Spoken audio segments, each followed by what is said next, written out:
Hey guys, hi everyone. Thank you for joining us today. I'm Ivy. I'm a data scientist on the innovation team at Finastra, and this is one of the live meetups that we're conducting during our Hack to the Future hackathon. So this time we organized it in honor of International Women's Day, and our theme this time is building an unbiased fintech future. So you have until April 4th to join and submit a project, and you can register at iwd.devpost.com. So first, do you want to go through the introductions and introduce yourselves? Hey everybody, my name is Adam Lieberman and I'm leading the artificial intelligence and machine learning at Finastra.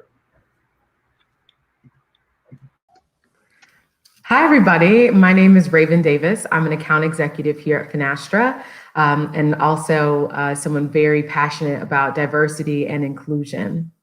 Thanks for having me. Hey everyone, I'm Hannah. I'm a data scientist here at Finastra on the innovation team. Hi, I'm Kassandra, and I am an account executive in the North American community markets at Finastra. Awesome. So today we're going to be discussing algorithmic bias and the impacts and consequences that AI bias systems can have. And we're also going to talk about solutions and measures we can take to tackle these issues. So does anyone want to start giving with a definition of algorithmic bias and what it means for an AI system to be biased? Definitely. I think, when we look at algorithmic bias, it's a very complex and multifaceted concept. That really depends heavily on the context and culture. Every single problem is unique. We have different unique sets of data. If we look at a use case around using artificial intelligence for credit scoring, it's much different than a use case maybe around targeted marketing efforts. And I think when you get into the weeds of the definitions of algorithmic fairness, there's so many different ways we can define it. From statistical ways to legal definitions. But if I had to give a definition for algorithmic fairness, I would say an algorithm has fairness if it does not produce unfair actions or representations for our individuals or groups. I would like to add that algorithmic bias is not one of my favorite terms because I think it gives a misnomer and leads people away from machine learning and artificial intelligence, because the bias comes mostly from the data, and it's not the math that is biasing the algorithm. It's more, the underlying data are biased. And if you're trying to predict something, the model's going to do the best that it can to predict something. But if you're teaching it with something that's already biased, then it's going to end up being biased. Yeah, definitely. If I could just hop on there, there are many real and potential benefits of using AI. But a flawed decision-making process caused by human bias is embedded in the AI output, which is exactly what you're saying. And so that's a big concern for real-world implementation when you have things like predictive policing or facial recognition. It's not the people. I think the people are well-meaning. People are not, I don't think that it's just in the heart of individuals to go out and produce things that are harmful to certain groups. But we do have to look at the historical context of what has gone on and how the numbers reflect that. Yeah, definitely. And I think that we can define algorithmic bias in, a variety of technical ways, but generally, like Hannah said, it is kind of misleading because nowadays the term is used more in reference to fairness and discrimination instead of like the mathematical, because algorithms aren't inherently biased. They actually are proven to be less biased than the data itself. So it's also difficult to approach because there's no one size fits all when it comes to the definitions of fairness and equality. And there are many alternative interpretations that we can't just expect machines to reconcile the differences. And like Raven said, I don't think that people are intentionally trying to create biased algorithms, but also many data scientists and people who work with the data don't really know what it means to counteract the bias in, methodical and effective ways. So it's definitely difficult. But so how about we go into where it comes from? How does bias kind of seep into these algorithms? I think, that there's three places where I see bias. The first, Hannah touched on, which is, very strongly in historical data. To some degree, we'll see it in algorithmic objectives. And then the third is sometimes the way we actually use the algorithms after they're trained. So, touching on the first, when we're building machine learning models, we have to leverage training data. It's the historical data we attempt to learn from and make predictions about the future and solve, all the use cases we're interested in. And if the historical data is biased, we're just essentially learning to replicate this bias. And, when we talk about how data can enter or how bias can enter in our data, there's thousands of different ways. It's not really possible to pinpoint every single way that we could end up with biased data. Humans are naturally biased. They make biased decisions that become data points. We can be missing data for certain groups or particular individuals. Sometimes data is recorded by measurements. And, we have faulty devices that fail to capture, particular portions of data for certain groups. So there's countless ways that we can have bias enter our data. And I think, when we talk about the algorithm itself, right, we have algorithms that have objective functions. And often we don't account for fairness and we're not optimizing or penalizing based on fairness. So sometimes if we see, the algorithm, learn from biased behavior, that there are ways that we can modify an objective function to correct for fairness or optimize purely based on fairness. But I think, most of the time when we look at bias, it's really coming from the historical data. And the third way I've seen it is, us as data scientists and machine learning engineers sometimes build completely bias-free models. But, if the end user ignores the decisions from the model, sometimes there's a faulty pinpoint that the model has exhibited bias, when in fact it's the end user's decision.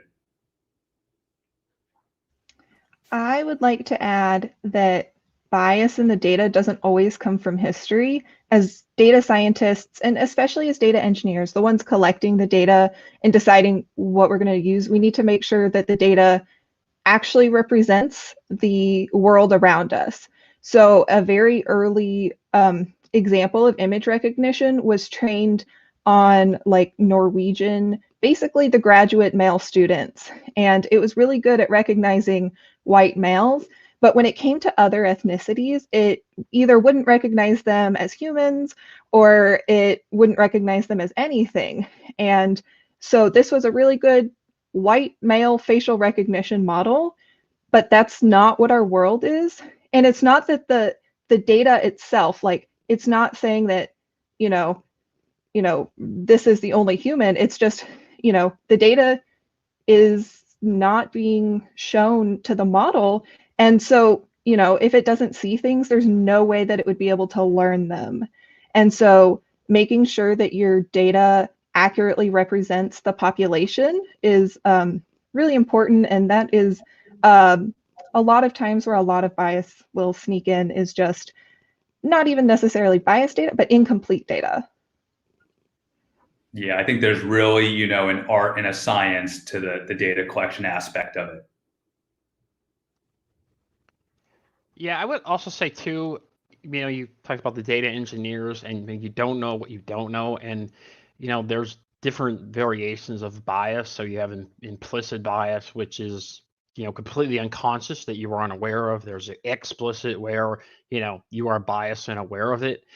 And when you're unaware of something, you don't know what you don't know. And if you take the stance that, okay, the data engineers select the data, well, they're unaware of certain biases, which, if you look at the cognitive bias index, which, there's a lot of different biases in there, from confirmation bias to, we imagine things and people that we're familiar with or fond of is better. We think we know what other people are thinking. In reality, we don't. There's authority bias, like the Milgram, the famous Milgram experiment. So when the biases are implicit and the engineers are unaware of it, so yes, humans are biased, and if you had humans making the same decisions, yeah, you would have the bias. But I think another big problem is, you maybe human, you go back to prior to machine learning and go back to spreadsheets. Maybe you looked at 3, 4, or 5 different sets of data, some other variables, make a decision. Where when you start talking about big data and maybe 100, 200, 300 different data sets, is the algorithms are going to amplify it even more. Even though they can technically be more subjective, in reality, they're not, because of all of the implicit biases that we humans have, and we all have them to some extent or another. Yeah, definitely. I would like to respond that there's definitely the possibility for it to be amplified. But if you're imagining back then, you're looking at 3, 4 spreadsheets. Imagine if 2 of those 4 spreadsheets were biased. And so in that case, you definitely get a much higher chance of being very biased. And so kind of basically like clearing out the water, like, diluting it a lot does help, because then if, out of 100, there's 2 examples and you just happen to be looking at 4 examples where you got both, then, using something that's utilizing a larger amount of data will actually help mitigate that bias in some cases.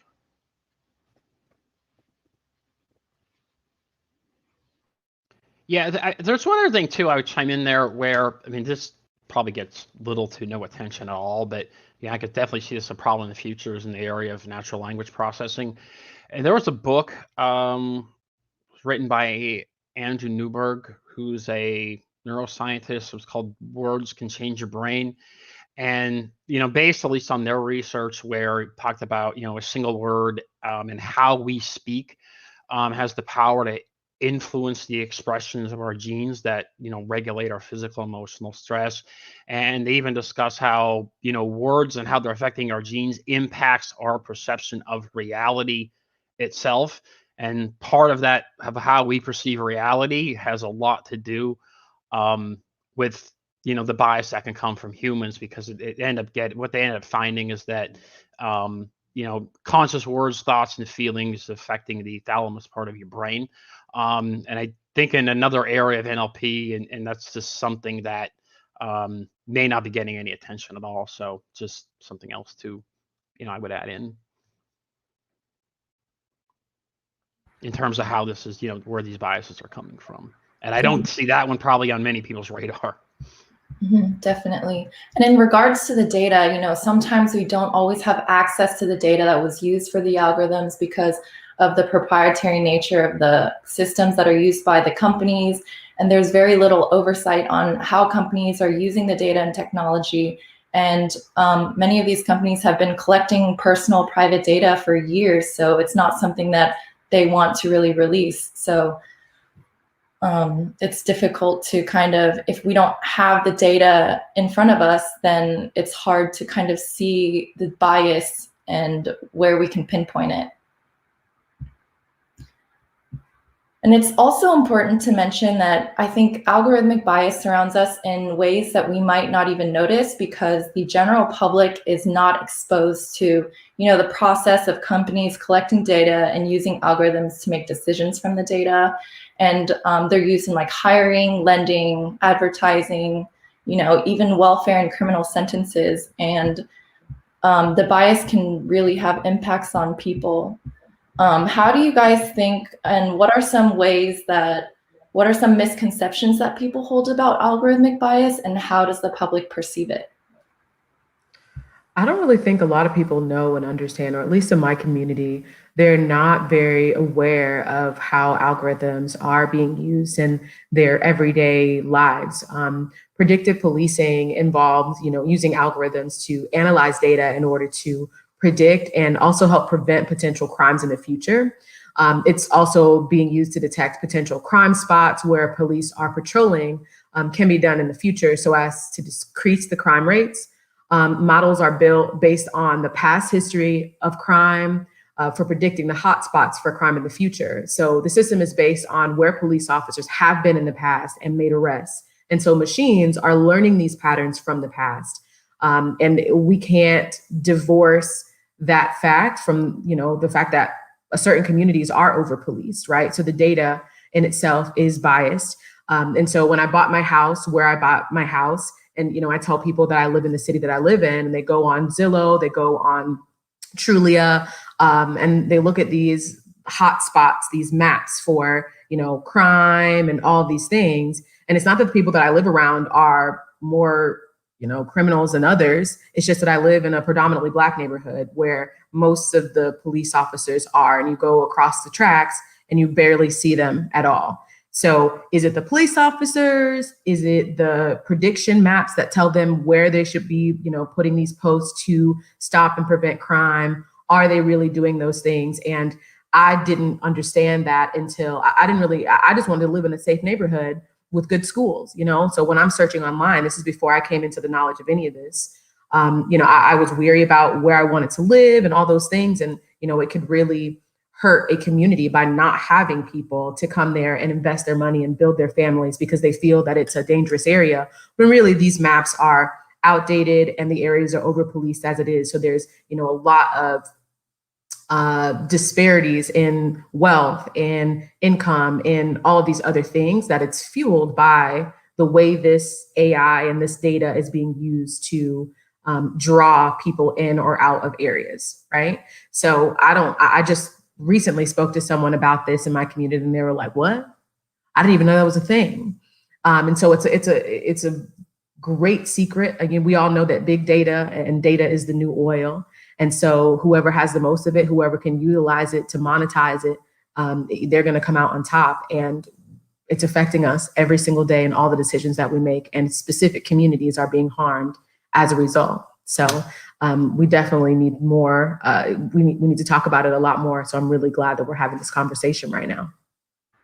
Yeah, and to go off your point, one example of real world algorithmic bias is actually redlining certain neighborhoods as high risk for mortgages based on the racial and minority compositions of the residents. And this is, an example of where the data can be reflective of social and historical inequalities because, historically, even up until the 1980s, financial institutions could deny someone for a mortgage solely on the basis of their race or ethnicity. So, today there's regulations and legislations that protect people from these kinds of discrimination, but we could still end up amplifying systemic inequalities and discrimination from the data, because from the data, the algorithm might determine that, these neighborhoods with higher racial composition of minority groups are just riskier to lend to, and that could impact, people's lives. And I think, fascinating. Oh, go ahead, Anna. What's fascinating is that it's actually the humans' algorithms in their head that initialized this redlining, because originally people were like, this is before computers. Well, these neighborhoods have a higher chance of not paying it back. So I'm just not going to even offer this neighborhood something to lend in. And that's where government policies have been really useful, saying you can't do that. You have to lend to everyone in this area, and you can't determine based on neighborhoods or, percentages of populations that you can't lend there. And that's where there's a public data set that's released every year called HMDA, which is the Home Mortgage Disclosure Act. And so you can actually go and look at it, tells you where it is and the minority population in that census tract. And so you can actually go with public data and monitor how institutions are actually lending. And so this is something where intervening early will then positively affect the algorithms in the future. And I think, when we talk about amplifying systemic inequalities, we really need to be careful of feedback loops. The decisions made by unfair algorithms can end up becoming propagated as training data, which our models, again, learn from and evolve from. And, this feedback loop can cause a really vicious cycle that propagates biased data. So we really need to be careful about, biased models and potential feedback loops to prevent this reinforcement that could really amplify systemic inequalities. Yeah, as far as like in my area and speaking to people about public awareness of it, it's practically non-existent. I know a couple of years ago, Orlando was seeking to potentially put Amazon's facial recognition, I think it's the pronunciation, in Orlando.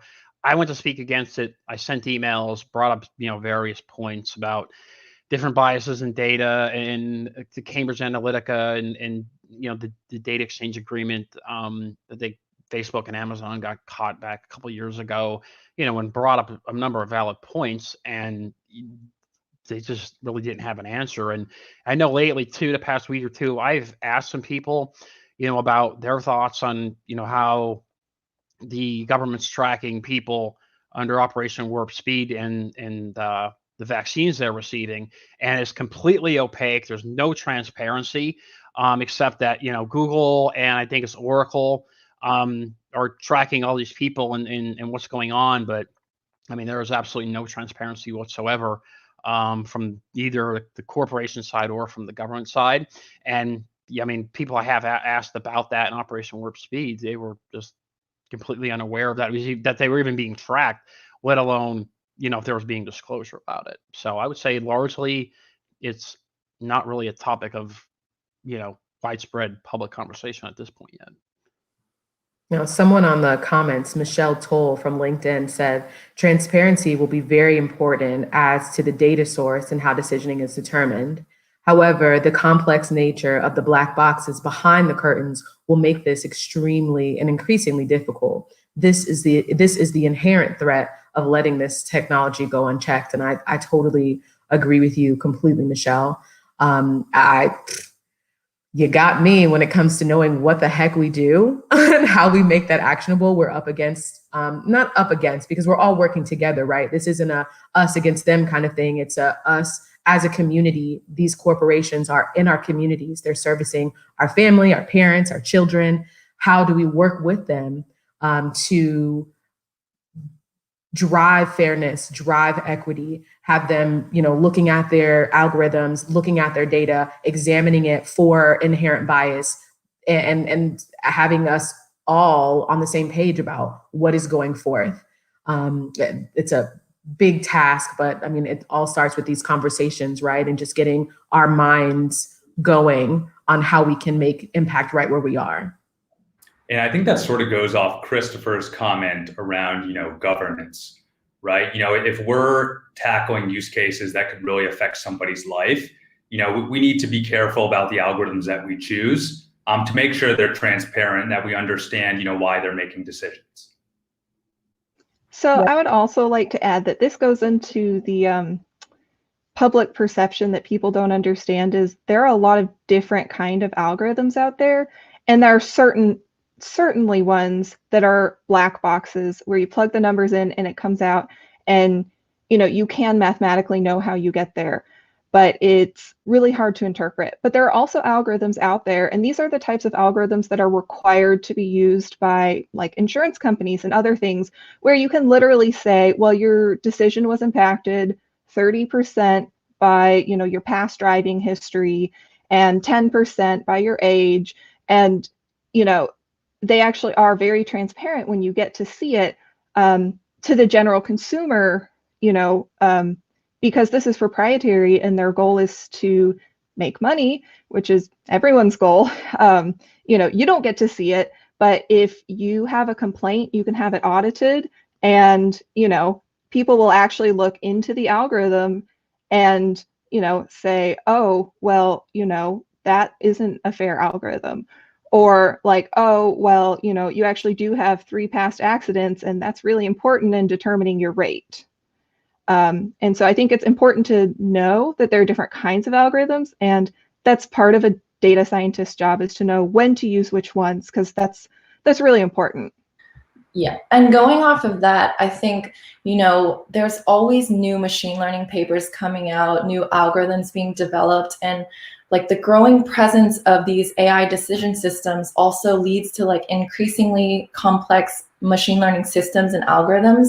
And that makes it not only so much more important to confront these, but also a lot more difficult.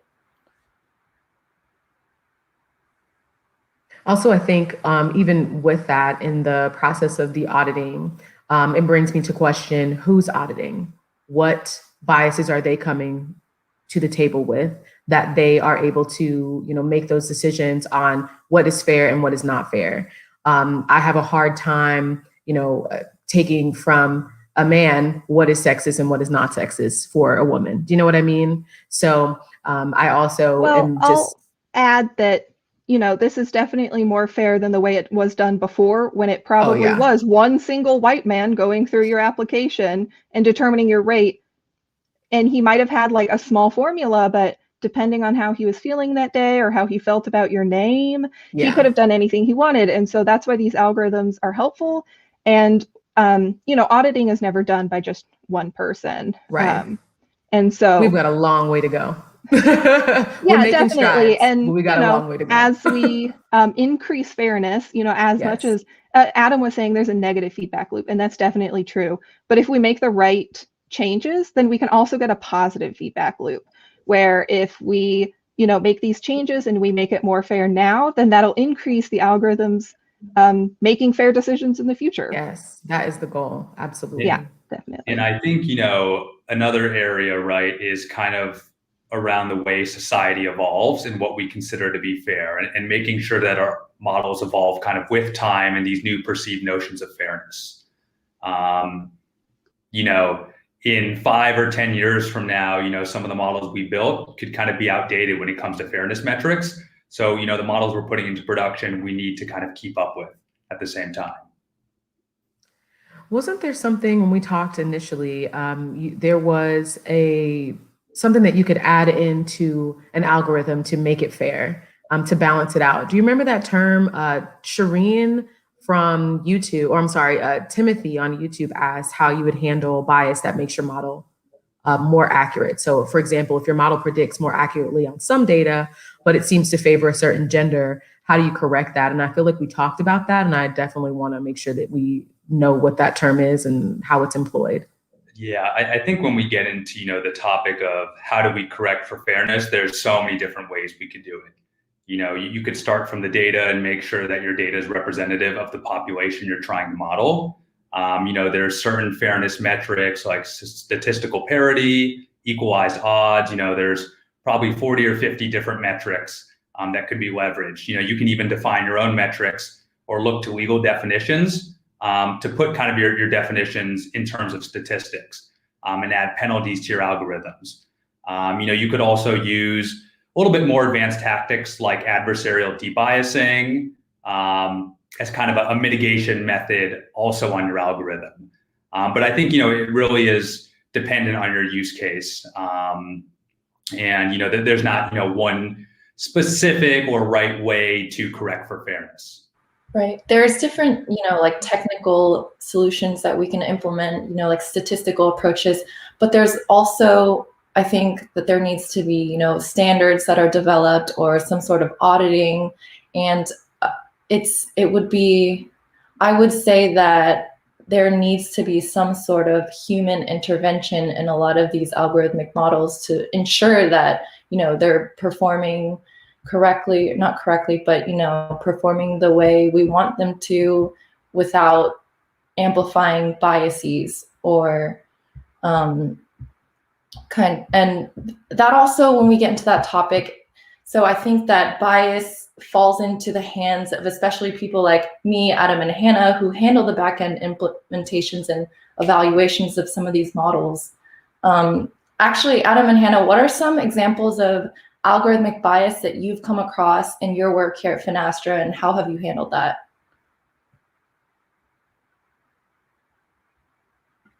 I think we see, bias all the time in data sets. I feel like, the more you look into data, the more you'll realize, hey, for the population we want to model, there's slight distortions.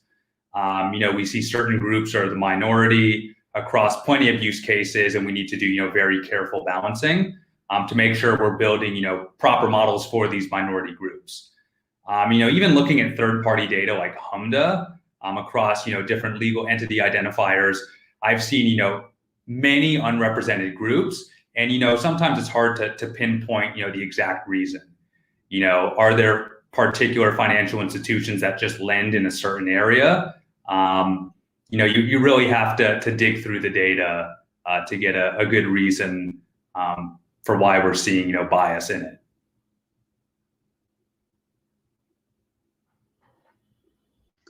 One thing to consider too is that if you look in the actual fields of the data, sometimes even if the field isn't just straight up like this is the sex of the person, it might highly correlate with what that is.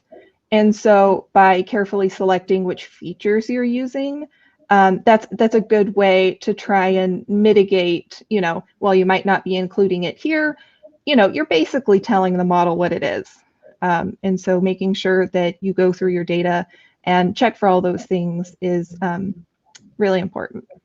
Exactly. Hannah's touching on the concept of proxies or confounding variables, that just because you're not including sensitive data in your model doesn't mean that there's no link to it. So you have to be very, very careful about those.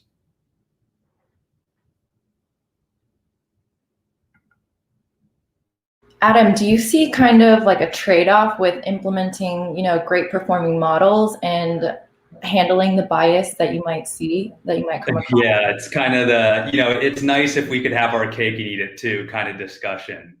When we start discussing fairness, there is an inherent trade-off, with performance and measures like accuracy. As we seek to optimize for fairness and increase it, there is a chance that we'll compromise the model accuracy. And there's lots of different scientific papers that research this and support it. And we have to understand the aspiration of a fairness-aware algorithm is to achieve a model that allows for higher fairness without really significantly compromising the accuracy or other kind of notations of utility. But we really have to make sure that we don't put out poor performing models, but at the same time, we need to make sure that our models are fair and they accurately model and help the people we're looking to help. So you really have to kind of get with your line of business and find this trade-off between performance and fairness. And more often than not, sometimes you need to take a little bit of a hit in your accuracy to increase fairness for particular groups or individuals. But yeah, it's kind of a classic trade-off.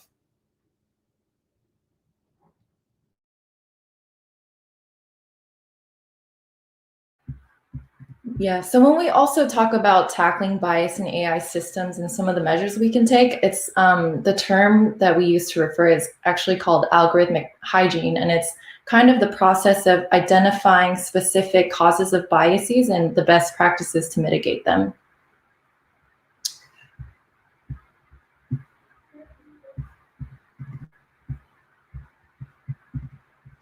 I'm going to add that sometimes you can't build, all the data you can get is just really biased and it's going to hurt someone. And even as a data scientist, I would just say in that case, you shouldn't build a model at all. You should still rely on people. And as those people start to make better decisions and you get that data, then maybe in the future you can make an algorithm. But algorithmic hygiene is fine and you can do all you can do to make it good. But if at the end of the day, the underlying data is not going to give you a model that's fair, you should wait until you can get some data that'll make the model fair to everyone, so that everyone can get a good outcome.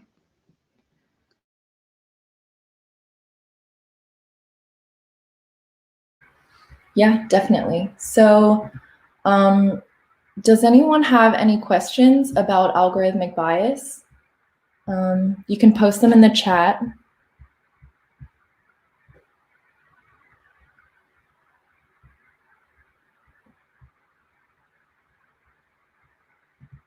Yeah, there's one thing I'll add. I didn't address it in the section when examples of real world implementations, and take Finastra's sales hiring process. And it wouldn't just be Finastra, but this would probably go across a lot of companies, is you'll find, you fill out some initial documentation, they'll ask you for a link. They'll ask you for a link to say your LinkedIn in your, initial part of the process, paperwork, whatever, or your Facebook.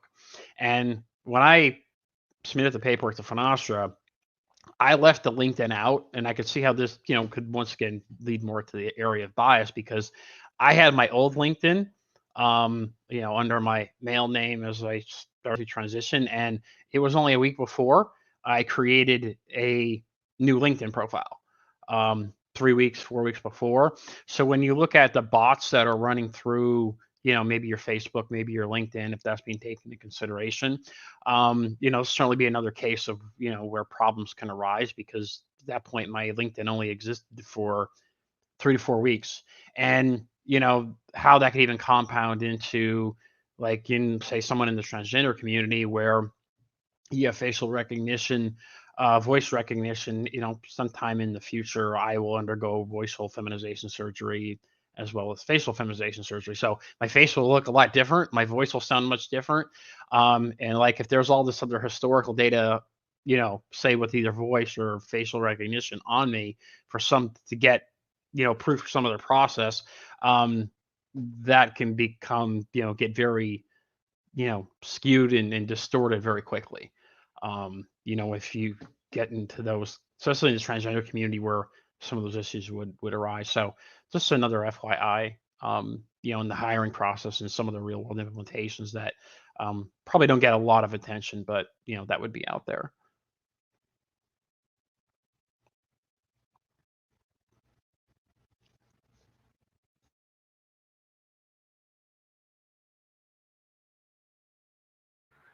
Yep, definitely. And another thing that I think I want to mention is the growing use of algorithmic decisions and the way that these companies are collecting the data. We might not see it, but Facebook collects like every single data pinpoint that they can. The seconds we look at this picture, the number of times we revisit this page, like every little detail that you can think of, all these companies are, based on our behaviors and how we interact with like the technology that these companies build, they are increasingly collecting more and more data, and it's becoming also a privacy issue.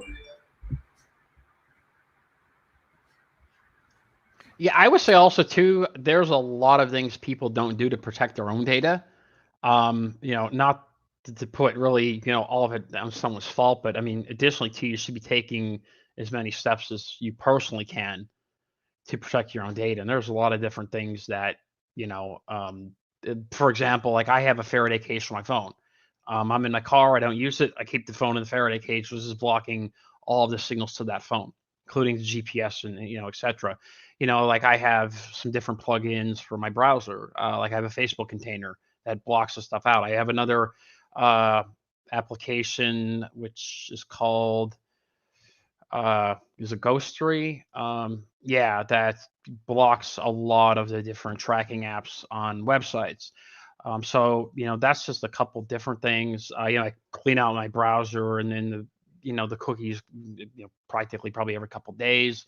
So steps like that, and there's more that I think people could take that don't take to protect their data. So when you're talking about Facebook and all these tracking, it's not just tracking when you're inside of Facebook. They're tracking you on every website you go on. I mean, that's even where probably more of their power is, not just what you're doing on Facebook, but what, they're seeing what you're doing across a number of different websites. When you're blocking all those trackers, they're not able to collect that data on you. So there's just a few quick, there's a lot more you could add to that list, but, you could do to protect your data so it's not being collected in the first place. Yeah, and I think, it's kind of a trade-off between data privacy and then also, coming from the data science perspective, we want to build solutions that will help people, that will, automate things for them and really, improve their lives, make things more fluid.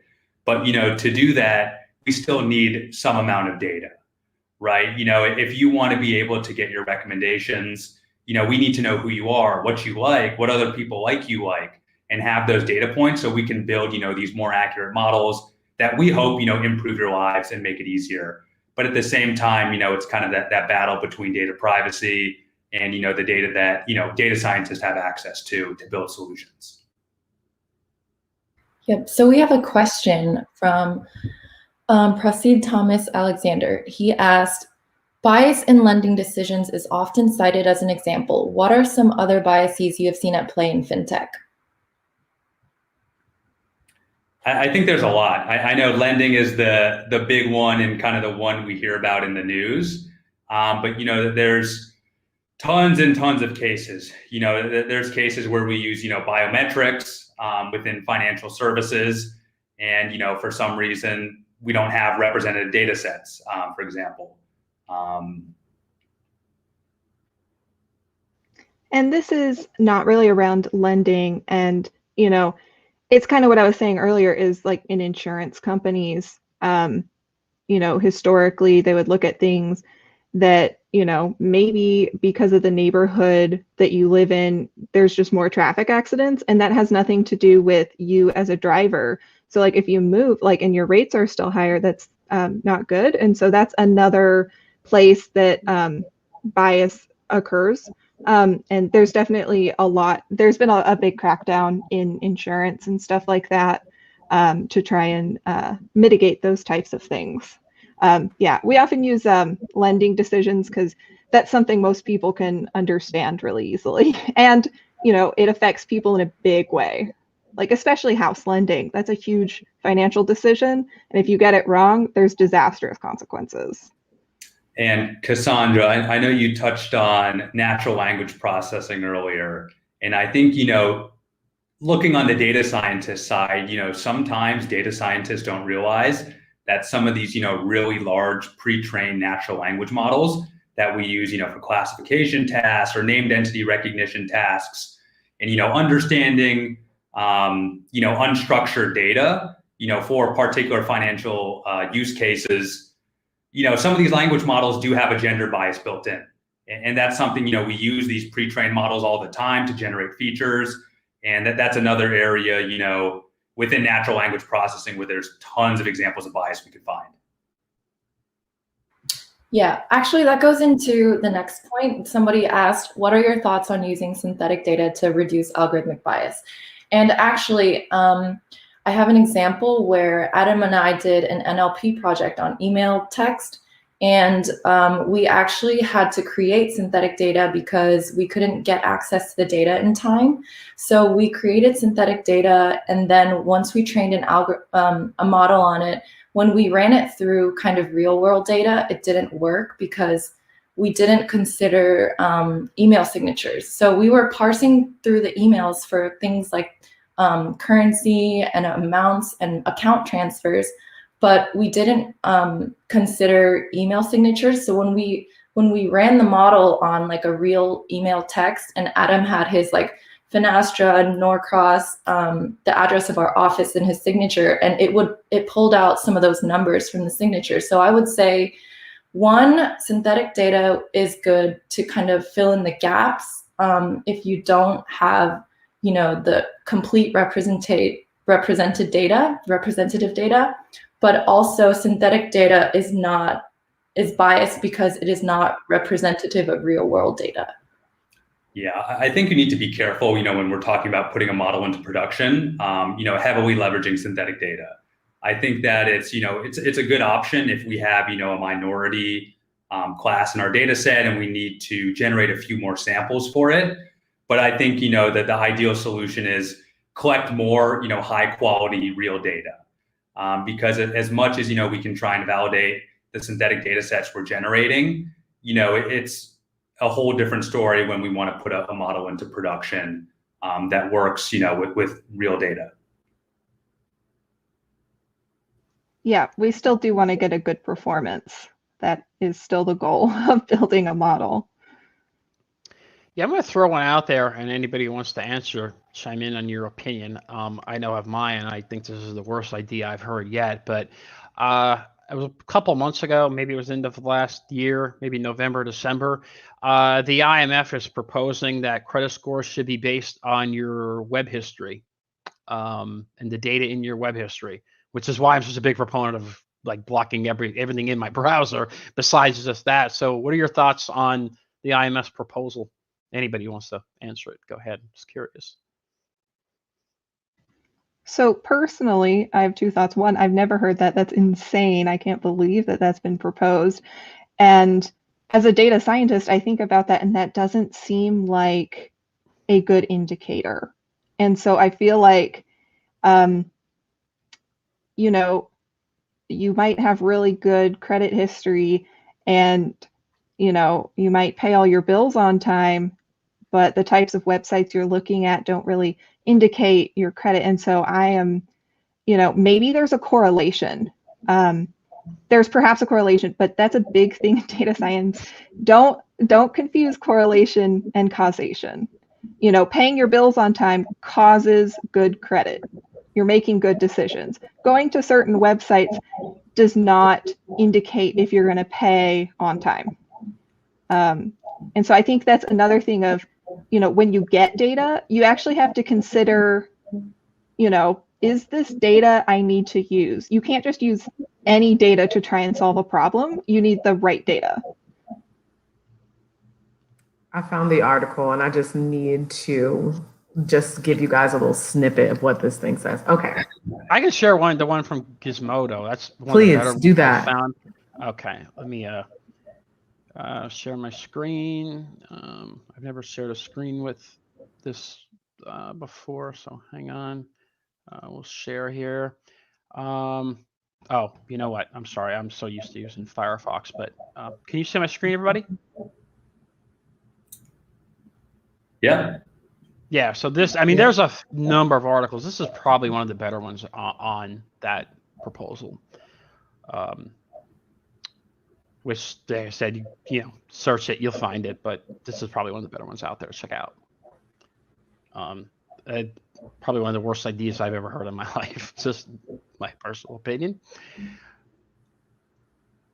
So I'll go ahead. Yeah, it's interesting, you know, and when we talk about making sure, you know, for the populations we're wishing to model, you know, for the older population that maybe doesn't have as big of a web footprint, you know, that probably adversely affects them. You know, maybe, you know, they pay their bills on time, but, you know, they're not too big, you know, like a younger generation in terms of the web traffic.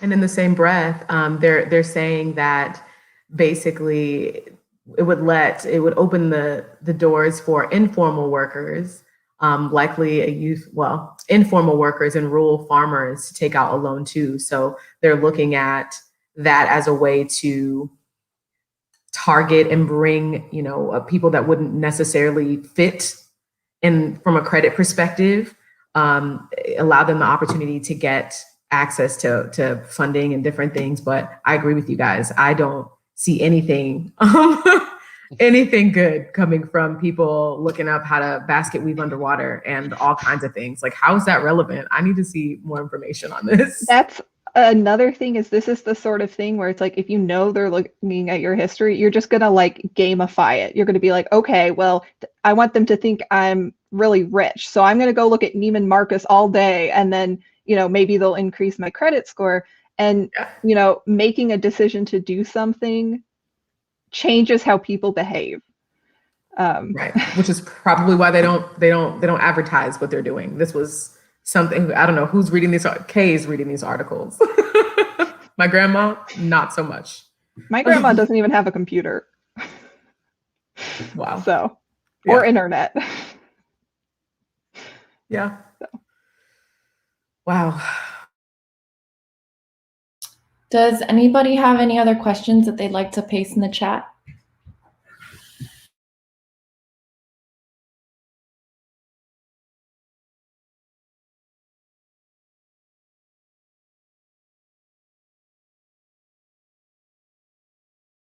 No? Okay, well, that's all we have. Or actually, we just got a question. So it says, your thoughts on the bias inherent in banking fintech algorithms towards millennials?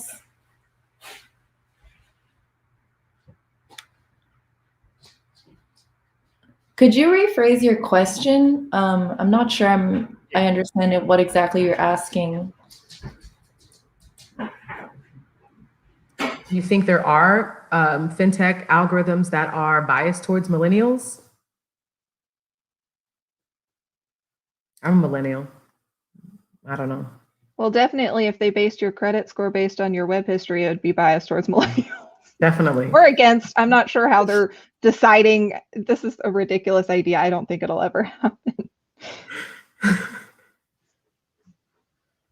Ranji, yeah, I agree with that. I'm gonna post, I wish I could post this link for this article for you guys from Gizmodo, but I just Googled it and it came right up. I think one of the ways that there is a bias inherent is that fintech is a more modern technology, and like it's, you know, we're using technology and integrating that with our financial services, and millennials are, you know, more open, more experienced with technology. So that could lead to a bias in, you know, higher rates of millennials using fintech. Definitely, with Cash App and PayPal and all these other Chime, which is, you know, a bank that doesn't have brick and mortar, it's just an online bank. I mean, there's tons of them. But, you know, millennials are the ones that are most, and Gen Zers, right, are the ones who are mostly utilizing that. So we have all of our data on these online banking apps, using Cash App, using Venmo. So we're giving away a lot of data that other groups might not be sharing. So if they're utilizing that data to build algorithms, then, you know, there are definitely going to be groups that are left out. So I'm sure they exist, as banking is a relatively old service, but this technological, just put your phone next to mine and I can send you money, that's new. So there's a lot that's changing, which is why it's so important to be having these conversations right now, because everything is on its head right now, especially with COVID and being virtual and everything. Some stores are cashless now, and I think we're just moving in that direction. So we definitely have to be careful. Banks do still keep track of when you go into the branch. If you use an ATM, you know, they have to keep track of when you deposit your money so that they know that you deposited money. You want to make sure that the money you gave them, you get to keep. And so there is, you know, some more data being collected. For instance, if you're using Venmo, you're not just exchanging cash between people. So like you might historically have been able to see they withdrew it from the bank or an ATM, but you wouldn't see who it goes to. But a lot of the data that they're collecting was already being collected. So, you know, my grandma, who, if she gets a check, goes down to the bank, they're still keeping track of when she cashes it, when it was written for and when it was cashed, and yeah. So we have another question from Tammy. If we are trying to bias for minorities and women and groups that are marginalized, then do we have to ask for that on an application? Is there a percentage that needs to be reached to be inclusive?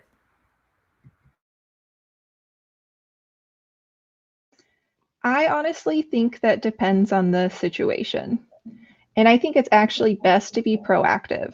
And so we're seeing a lot of really good results come out of, you know, opportunities that are for, you know, young women in STEM. When I was in high school, middle school, lower school, these opportunities didn't exist.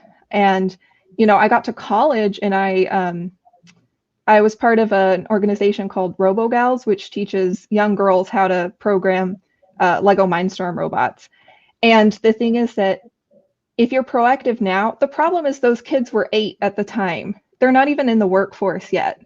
And so if we do it now, then slowly the old, less, you know, less diverse people will slowly retire, and we will, you know, we'll get more towards inequality as we encourage people, you know, to be more fair young, you know, saying like the children are the future. That's so true. You know, I can't be like, you've worked here for 50 years, but you don't meet our diversity requirement, I'm going to fire you, because that's not fair. You know, my mom, when she went to medical school, she had a class of 200 students and 10 of them were women, which is astonishing. And she is an OBGYN. And when she started, the field was primarily male. And now the field is primarily female. As a woman, I don't understand why you would go to a male, honestly. But I would find that so awkward.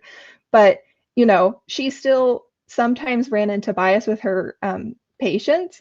But, you know, encouraging people to go to medical school, to get programming degrees, it will pay off in the future. And so I think, you know, sometimes asking on an application might be harmful. It might be beneficial. It just depends on what you're talking about. Yeah. And to address is there a percentage that needs to be reached to be inclusive? I would say there's not exactly, like strict numbers, but if we could get as representative to real world population as possible, for example, the computer science field is dominated pretty much by men. But if we could have more women, because, women make up almost like half of the population, then it would be more reasonable to have an equal number or a similar number of men and women in the field. And diversifying the field is also another way that we can mitigate bias. Yeah, there's actually an AI called oh my goodness, I'm gonna lose it right now. I actually sent a video about it earlier today, but basically it's an AI that's designed to take the perspective of one family, but they're American descendants of slaves. And they are basically developing this AI to be representative of the community in which it will serve. And so, there is an AI being built that in Massachusetts right now that's supposed to be a Black woman, but it was built by white male data scientists. And so when you ask the AI, who are your people? What do you know about racism? It gives the cookie cutter answer, like, I don't know, or it mimics a textbook. And we all know that that's not, real context of what actually happened and kind of the gravity of what took place. And so, it's very important to diversify, the people who are building it, to take historical context into consideration, to make sure that the data that's being collected, like we said earlier, is unbiased data, or it's just the truest data that we can pull from that time, right? Because a lot of that stuff was destroyed or lost or put on a tablet or whatever, however it was, collected at the time. But yeah, I mean, it's very, very important to look out for those biases that minorities experience, especially when you are, the group that typically has more control and can make those decisions that are in those boardrooms, who would normally have a seat at the table. Whereas someone like myself, I'm not a data scientist. I didn't really get exposed to that growing up. I'm very interested in it, but it's not my forte. And unfortunately, most of the people that I know are the same way. We just weren't exposed to that. So just seconding and mimicking and piggybacking off what Ivy said, for sure.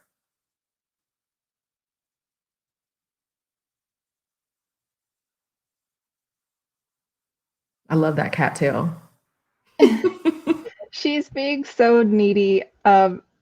She'll lay on the other side of the room, but then if I start talking on a call, I don't know if she thinks I'm talking to her, but that's when she decides it's time to get petting or be in the way. So my daughter was just standing right there, just looking at me, just staring. I get it. Don't worry about it.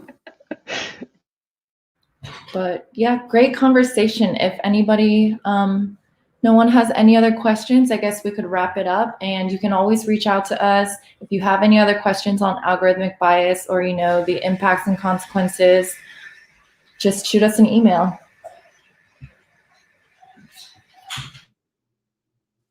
Oh, I just had one more thing. I found the video I was looking for. It's not the only one. So if you're curious about AI bias and how other groups are kind of combating it and developing AI that's representative of their cultural group. Her name is Stephanie Dinkins, D like Delta INKINS, and the AI is called Not the Only One. I wish there was a chat box that I could let all of you guys. I could just put something in, but it doesn't exist. So you'll have to Google it. Stephanie Dinkins. You're not the only one is the AI. If you're curious about that, I'm super into it now. So thank you guys.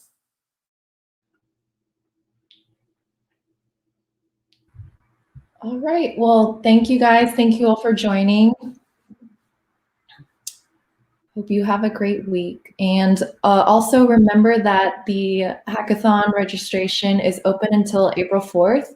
And the link to that is iwd.devpost.com.